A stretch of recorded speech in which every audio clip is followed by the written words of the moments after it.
মোহনাকে থাপ্পড় মেরে উচিত শিক্ষা দিল আদি। হ্যাঁ বন্ধুরা, এমনটা দেখা যাবে, তাই সম্পূর্ণটা জানতে ভিডিওটিতে একটি লাইক দিয়ে সম্পূর্ণ দেখতে থাকুন।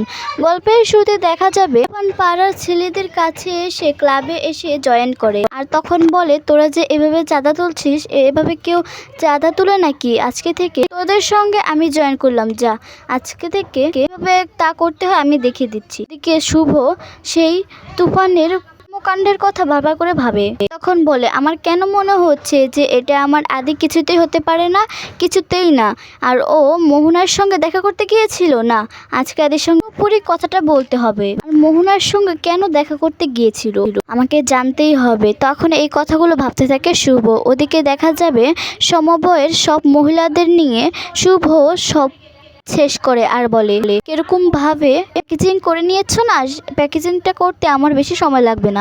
তারপরে দেখা যাবে শুভ নিজে ডেলিভারের পায় এই মশলা। তখন তো এই কথা শুনে সবাই খুব খুশি হয়। তখন কমলা সবার জন্য শরবত নিয়ে আসে আর এসে বলে এটা ভালো হবে। আর তখনই শুভ দিকে বলে রিদ্ধি আমাদের এর মধ্যে আমাদের সব রকম মশলা রেডি করে নিতে হবে। আর তখন রিদ্ধি বলে শুভ আমি বলছিলাম কি দাদা ভাইয়ের শরীরটা তো ভালো নয়, তাই দাদা ভাই না হয় পরে আমাদের সঙ্গে কাজ করবে, এখন আমরা সামলে নিই। আর তখন ডোনা সেখানে চলে আসে। ঋষি বলে আচ্ছা রিদ্ধি তোমার তো শরীরটা ভালো নয়, তুমিও কাজটা কেন করেছিলে?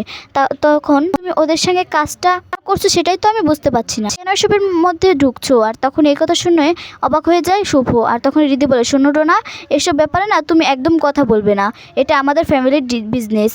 ওর জন্য এই বিজনেসটা আবার আমরা চালু করতে পেরেছি, নিজেদের বিজনেসের চেষ্টা করব। আর আমি কি করব না করব কি তোমার কাছে আমি জিজ্ঞেস করব না, তুমি যাও এখান থেকে যাও। তখনই ডোনা সেখান থেকে চলে যায়। আর তখনই শুভ মনে মনে বলে একই এদের মধ্যে তো দেখি এখনও ঝামেলা মিট হয়নি না, কী যে করবো এদের ঝামেলা মিট করার জন্য। আর তখন শুভ রিদ্ধিকে বলে রিদ্ধি ডোনা তো ঠিকই বললো, তোর শরীরটা তো এতটা ভালো নয়, তাহলে না হয় চলে যা, আমরা সব করে নিতে পারবো। তখনই দেখা যাবে রিদ্ধি বলে না শুভ না, তুই এই প্রেগনেন্ট অবস্থায় তুই সব একা একা করবি, আমরা কিনা বসে থাকবো? এটা আমাদের ফ্যামিলির বিজনেস, সেই নিউ ইয়র্ক থেকে এখানে এসে এই আবারও চালু করেছি, তাই সব ব্যাপারে একদম কথা বলবি না, আমরা সবাই আছি, সবটা সামনে নিতে পারবো, তুই একদম এই নিয়ে ভাববি না, ঠিক আছে? আমরা যা করার করবো। তাছাড়া তোর এই অবস্থায় এত টেনশন মাথায় নেওয়ার দরকার নেই, তুই তো সব কিছু করছিস নাকি বলতো? আর তখন এই কথাগুলো শুনে শুভ মনে মনে বলে তাই তো, আমারও তো এই অবস্থা, এই সময় আদি আমাকে একা রেখে চলে গেল। আমি তো ভাবতেই পারছি না যে আদি এতটা পাল্টে গেল, কী করে পাল্টে গেল। তখন দেখা যাবে তুফান পাড়ার ছেলেদের নিয়ে চাঁদা তুলে টাকাগুলো গুনতে গুনতে আসে। আর তখন ছেলেগুলো বলে দাদা সত্যি সত্যি আপনার থেকে না শিখতে হবে কি করে চাঁদা তুলতে হয়, খুব ভালো লাগলো।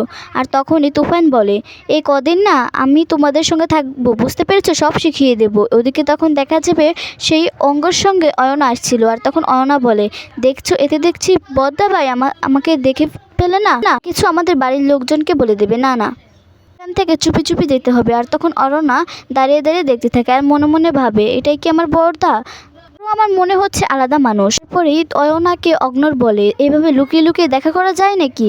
আমি অফিসে যেতে সময় তোমাকে না দেখলে তোমার ভালোই লাগে। তখন অয়না বলে তাই নাকি? তারপর অগ্ন বলে হ্যাঁ আমি না টিকিটটা কেটে না। অয়না বলে হ্যাঁ তা তো আমার থেকেই করতে হবে তাই তো। আর তখন অগ্নর মা ফোন করে। আর তখন অগ্ন বলে দাঁড়াও মায়ের সঙ্গে কথা বলে নি। আর তখন অগ্নর মাকে অগ্ন বলে হ্যাঁ মা আমি তো অফিসে মিটিংয়ে আছি, তুমি চিন্তা করো না আমি চলে এসেছি। আর তখন অয়না বলে তুমি মিথ্যা কথা বললে কেন, আমাদেরকে তো বলতেই পারতে। আর তখন অগণ্য বলে না এখন আমি বলতে পারবো না। আর তখন অন্য বলে কেন, আমি তো চিন্তা করছি সব কিছু বলে দেবো। আর তখন বলে না একদম না, নতুন চাকরি পেয়েছি সবে মাত্র, এখন আমি বাড়িতে জানাতে যাবো কেন? আমি কিছুতে জানাতে যাবো না আমাদের রিলেশনের কথা, এখন তো ঝামেলা হবে, প্লিজ এখন বলো না, একটু সময় দাও। আর তখন অয়না বলে ঠিক আছে।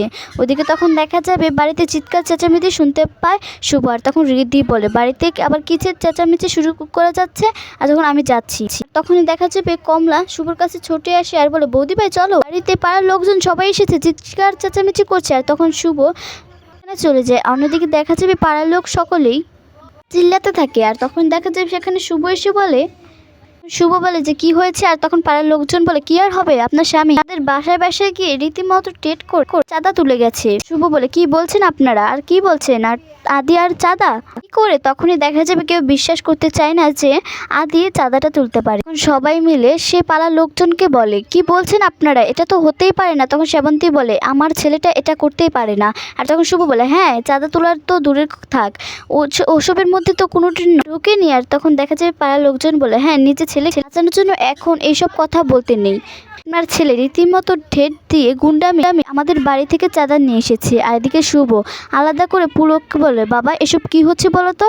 আর তখন শুভর কথা শুনে আদির বাবা বলে, আমি তো বুঝতে পারছি না। আর তখন সেবন্তী সবাইকে বলে, দেখুন আপনাদের মনে হচ্ছে কোথাও ভুল হচ্ছে, না হলে আমার ছেলে আদি কোনোদিনও এসব ব্যাপারে কোনোদিনও নিজেকে জড়ায়নি, ও তো জানেই না কিচ্ছু। আর তখন পাড়ার লোকেরা বলে, ওই তো আপনার ছেলে আসছে, এবার ওকেই না কিছু জিজ্ঞাসা করে। আর তখন পুলক বলে, কী রে আদি, তুই নাকি এদের বাড়িতে গিয়ে চাঁদা তুলেছিস? আর তখন তুফান বলে, হ্যাঁ আসলে ওই পাড়ার ছেলেরা না আমার হাতে পায়ে ধরছিল যে আমাদের ক্লাবে জয়েন করতে, তাই আমি জয়েন করে নিলাম। আর চাঁদা তোলারও তো ব্যাপার, তাই তুলে দিয়েছি। আর তখনই তুফান লোকদের উপর রেগে যায় আর বলে, তার জন্য কি বাড়িতে এসে বিচার দিতে হয় নাকি? শুনুন, বাড়িতে এসে কিছু বলবেন না, চাঁদা দিয়েছেন, পুজো প্যান্ডেল হবে, কি সব কিছু হবে, সেটা নিয়ে আবার এত কথা কিসের বলুন তো? এত কথা বলে না, তাহলে আমার মুখটা গরম হয়ে যায়। আর তখন তুফানের এই ব্যবহারটা দেখে শুভ পুরো চমকে যায়। ওদিকে তখন তুফান সবাইকে বলে, ফট এখান থেকে, না হলে কিন্তু খবর আছে। আর তখন দেখা যাবে শুভর মনে পড়ে যায় কেশবরও এরকম ফট বলা। আর তখন কেশবের কথা ভেবে শুভ মনে মনে খুব ভেঙে পড়ে। আর ওদিকে তখন তুফান বলে, মা আমার না প্রচণ্ড পেয়েছে, আমি স্নান করে আসছি, এই বলে সেখান থেকে চলে গেল। দিকে শুভ বলে, এবার তোমাদের বিশেষ হয়েছে তো? কেন আমার মনে হয় যে এটা আদি কিছুতেই হতে পারে না, সম্পূর্ণ আলাদা মানুষ। আর তখন পুলক বলে, হ্যাঁ ও তো মাথায় অনেকটা আঘাত পেয়েছে, নিশ্চয়ই সেই জন্য এরকমটাই করছে। আর তখন শুভ বলে যে, না আমার কেন জানি মনে হচ্ছে ও পাল্টে গেছে। তখন সেবন্তী বলে, আমার ছেলেটাকে তোমরা ঠিক করে দাও। আর তখন শুভ বলে, না আজকে একটা হেস্তনেস্ত করতে হবে। তারপর শুভ দৌড়ে আছে তুফানের দিকে। আর ওদিকে তুফান ভয় পেয়ে যায়। তখন তুফানের গলা চিপে ধরে বলে, তুমি কে বলো তো, তুমি কে? আমার আদি কোথায়? তুমি আমার আদি কিছুদিনও হতে পারো না, তুমি হতে পারো না। আর তখনই তুফান বলে, এসব কী করছো, কী করছো, আমি তোমার আদি। আর তখন তুফান মনে মনে বলে, এই রে আমি তো পুরো কেস খেয়ে গেলাম, আমার তো ধরে ফেললো না, তো আমি কি করব? আর তখন শুভ চিৎকার করে আর বলে, আমার আদি কোনোদিনও এরকমটা ছিল না, কোনোদিনও না। আর ওদিকে তখন তুফান শুভর হাত ধরে বলে, শুভ তুমি কি পাগলামো করছো নাকি? তুমি বুঝতে পারছো না আমার মাথায় খুব যন্ত্রণা করছে, আমার মাথায় ব্যথা করছে, তুমি ওকে সন্দেহ করছো? আর তখন শুভ মনে মনে বলে, এই ছোঁয়ার তো আমার আদির কিছুতেই হতেই পারে না, এরকম শক্ত হাত আমার আদি কোনোদিনও ছয় নাই, আর কোনোদিনও ছয়নি, কোনোদিনও নয়। আর আমার আদি এটা কোনোদিনও হতে পারে না, সম্পূর্ণ এটা অন্য মানুষ মনে হচ্ছে। আর তখন শুভ বলে, তুমি কি কিছুতেই আমার আদি হতে পারো না, তুমি সম্পূর্ণ আলাদা মানুষ। তো বলো তুমি যে তুমি কে? এদিকে তখন তুফান মনে মনে বলে, আমাকে সব কিছু সামলাতেই হবে, কিন্তু কি করে সামলাবো আমি? আমার তো বেবি ডল যে বলেছিল এই মাতালের বউটা তো চালু, তা কী করবো আমি? আর তখনই তুফান সামলানোর জন্য শুভর হাত ধরে সামনে নিয়ে যায়। আর নিয়ে গিয়ে বলে, শুভ তুমি দেখো তো, এটা তোমার স্বামী, আমি আদি, আমাকে চিনতে পারছো না তুমি আমাকে সন্দেহ করছো? আর তখন শুভ হাতটা ধরলে শুভ তাকিয়ে থাকে। আর তখন শুভ বলে, না তুমি আমার আদি কিছুতেই হতে পারো না, আমার আদি কোনোদিনও আমার সঙ্গে এরকমটা ব্যবহার করেনি। আর তখন তুফান হাতটা ছেড়ে দেয়। এখনই শুভ বলে, তুমি কে বলো তো কে তুমি? আর তুমি মোহনার সঙ্গে দেখা করতে গিয়েছিলে, তার মানে তুমি অন্য কেউ, তাই তো? আমার আদি কিছুতেই হতে পারে না, বরং তুমি কে, আমার আদি কোথায় বলো? চিৎকার চেঁচামেচিতে বাড়ির সকলেই চলে আসে। এদিকে তখন তুফান বলে, আমাকে বিশ্বাস করছো না তো, আমি এই বাড়িতে থাকবো না, আমি চলে যাচ্ছি। দেখা যাবে সেবন্তী আর পুলক ওকে বলে, শুভ এবার কিন্তু বাড়াবাড়ি হয়ে যাচ্ছে, শরীরটা তো ভালো নয়, তুই কেন বুঝতে পারছিস না? ওকে মানসিক চাপ দিস না। তখনই দেখা যাবে তুফান সেখান থেকে বেরি হয়ে মনে মনে বলে, বেবি ডলকে সবকিছু জানাতেই হবে, এই বলে ওনাকে ফোন করতে থাকে তুফান। ওদিকে তখন দেখা যাবে আদি অজ্ঞান হয়ে পড়ে আছে, ঘুমিয়ে আছে। তখনই দেখা যাবে মোহনা খাবার নিয়ে আসে। তখন সেই ফোনটা মোহনা দেখে বলে, এই ছেলেটা বারবার ফোন যে কেন করে আমি বুঝতে পারছি না। ফোনটা কেটে দিলে এদিকে তখন তুফান মনে মনে বলে, আমাকে ঝামেলার মধ্যে ঠেলে দিয়ে এখন আমার ফোনটা ধরছে না বেবি ডল, দেখাচ্ছি মজা। এদিকে তখন দেখা যাবে মোহনা আদিকে ঘুম থেকে ওঠায় আর বলে, আয়ান ওঠো, খাবে না তুমি? ওঠো। আর তখন আদি বলে, আমার মাথাটা খুব ভালো লাগছে না। ভালো লাগছে কেন? যন্ত্রণা করছে। আর তখনই আদি কে দেখে, মোহনাকে দেখে। আর তখন মোহনা বলে, ওঠো, তোমাকে তো খেতে হবে, না হলে তো শরীরটা খারাপ করবে। এই বলে দেখা যাবে তখনই দেখা যাবে আদিকে মোহনা তখন উঠতে বললে, তখন আদি উঠে গেলে তখন দেখা যাবে মোহনা বলে আমাকে আমি খাইয়ে দিচ্ছি। আর তখন দেখা যাবে আদি বলে না আমি খাবো না তুমি প্লিজ থেকে চলে যাও। তখন মোহনা বলে রাগ করলে হবে, খাবারটা খেয়ে নাও, করলে যে শরীরটা খারাপ করবে। বলে তখন জোর করে খাবার খাওয়াতে গেলে দেখা যাবে আদি ঠাসি একটা চর মারে মোহনাকে। তখন দেখা যাবে মোহনা অনেকটাই অবাক হয়ে যায়, আর অবাক হয়ে বলে আয়ান তুমি আমাকে মারলে, গায়ে তুমি হাত তুললে। বন্ধুরা আজকের পর্বটি কেমন লাগলো অবশ্যই কমেন্টস করে